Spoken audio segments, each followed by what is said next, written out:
What's up, guys? Welcome back to another video. Today I want to talk to you about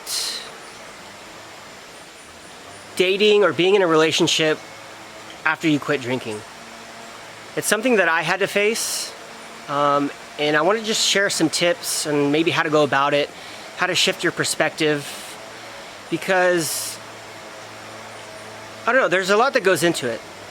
And speaking from personal experience, my wife and I, we've known each other, since I'm 5 years older than her. I mean, I was in high school when we first met, and we've kind of been friends since. But like, since then, our interactions, before we dated, when we dated, like the focal point was always alcohol. It was always partying, and that's just the way it was. Like, I've been drinking since I was 15, and heavily. I was known as a partier pretty much my whole adult life, if not all of it. And so when I decided to quit drinking, we had already been dating for, like, let's say 3 years, more or less. And of course, thoughts crept through my mind like, man, is she still gonna want to be with me? Is she still gonna enjoy being around me? Are we still gonna have fun? Like, am I still gonna be that fun-loving guy that I am when I'm drinking or partying or whatever? So that was one end of it. But on the other side, I knew I needed to do it for me. And so part of my mindset was, you know what, I'm quitting drinking, and I'm gonna do it for me, not for anyone else. And if other people don't like it, including her, then, so be it. That's life. I have to do this for me. And, I had a pretty good idea that she would be okay with it. But still, you have those doubts, you have the fear of, who knows, it might not work out. So maybe you're dealing with that too. Or you're single and you're like, well, is anyone gonna wanna date me if I don't drink? Like, are they gonna think I'm weird? Like, how weird is the date gonna be if we don't go out and get a drink? Like, that seems like kind of a go-to. Like, hey, you wanna meet up for a drink? When my wife and I were dating at the time, like, wherever we went, like, the first thing we did was, hey, let's go get a drink. And like, I felt like my mind was always like, okay, I'm almost done with this drink. Where's the bar? Or how far are we away from the next drink? It was always kind of creeping in my head. So, I mean, there's good news though, because when you date sober, or you get sober and you're already in a relationship, like, you actually develop more of a real connection. There's no dependency on alcohol to be a certain way, or to be funny, or or having to worry about, like, drinking too much and making an ass of yourself, or saying shit that you shouldn't be saying. You get too comfortable, you're getting a little loose because you got so much alcohol in you. And if you're on a first date and you slip up and say something, you really like a girl, she's super cute or whatever, and maybe you take it a little too far, and you blow it, all because of what? Because you drank too much, you got too excited, the date was going well, and you drank too much, you made an ass of yourself, and you never hear from her again. Was it worth it? No.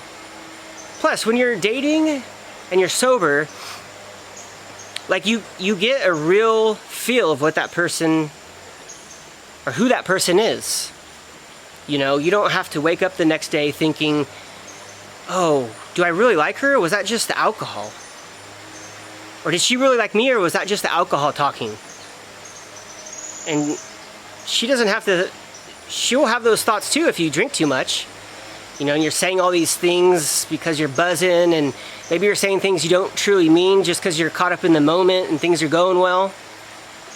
And then you're waking up the next day and you're like, shit, what did I say? So just know that dating or being in a relationship when you're sober, it's not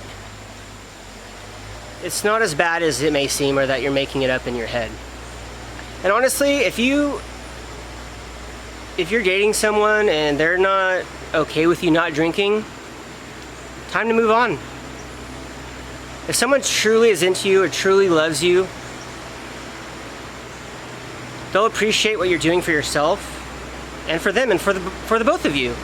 And if that's not the case, I mean, this might sound harsh, but that's not the person for you. Wouldn't you want to be with someone that wants the best version of you and wants you to be the best version of yourself for you? That's the kind of love and support I want.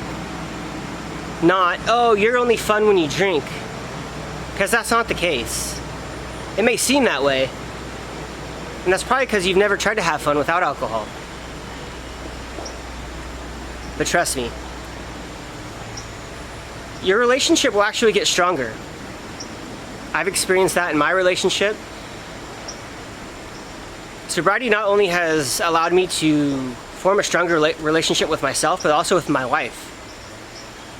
And I love where I'm at, I love where we're at, and I love where we're headed. And to be honest, that is not possible with alcohol in my life. It's just not. We've learned to have fun in other ways. And some of the things we used to do that we involved alcohol in, we still do. We just take alcohol out of the scenario. Maybe she'll have a drink or two, and I get to be her DD. It's all good. I get to make sure she gets home safe. And she can still have fun and have a few drinks. And I'll give you a perfect example. I'm in Costa Rica right now, and she was here a couple weeks ago, and we took a trip up to small little hippie little beach town called Montezuma. And it's beautiful there, pretty rustic, not a whole lot of people around. It's perfect. And we went for a hiked up some waterfalls, went swimming, jumped off, the waterfalls. I mean, it was great. And we started to walk, we took the road back down around to get back into town, and we stumbled upon this hotel that just had this beautiful view of the ocean. I mean, it was just, the ocean went on forever, and they had this beautiful, swing chair that we both sat on. And I ordered, my go-to drink now is, at least down here, it's called a batido, and it's just a fruit drink, fruit smoothie. And I think I had pineapple, mango, and papaya. It was a big glass. It was probably like 32 ounces. So instead of a 32-ounce beer, I'm drinking a fruit smoothie, and she'll get a beer. But it was just so nice up there. Then we hiked down, and we stumbled upon this place, this brewery in the middle of the jungle, in the middle of nowhere, called the Butterfly Brewery. Stopped in there. She had a beer, and I had another. It was like a hibiscus, passion fruit, kind of carbonated soda thing, and it was delicious. So we both got to enjoy the time, and it was just, it was totally spontaneous, and there was no alcohol involved. And then we walked back to our Airbnb. So it's just little stuff like that. You just gotta try. Just try new things. Maybe go for a hike. Maybe stay in and cook dinner together. Go for a walk in the morning. Go to the river, go swimming. Like, there's so many things you can do without alcohol. It's good, clean fun. You don't have to worry about feeling like shit later or acting a fool. But like me, maybe you haven't ever tried to go on a sober date or done an activity with your partner sober. There was a time where I thought, oh, that's weird. Like, why? What? No, let's get a drink. Like, hello. But now I'm on the other side of that, and it's great. So try it out, guys. Let me know if you've had a sober date, how it went. Let me know in the comments below. Thanks for stopping by. Appreciate you guys watching. Take care of yourself, and I'll see you on the next one.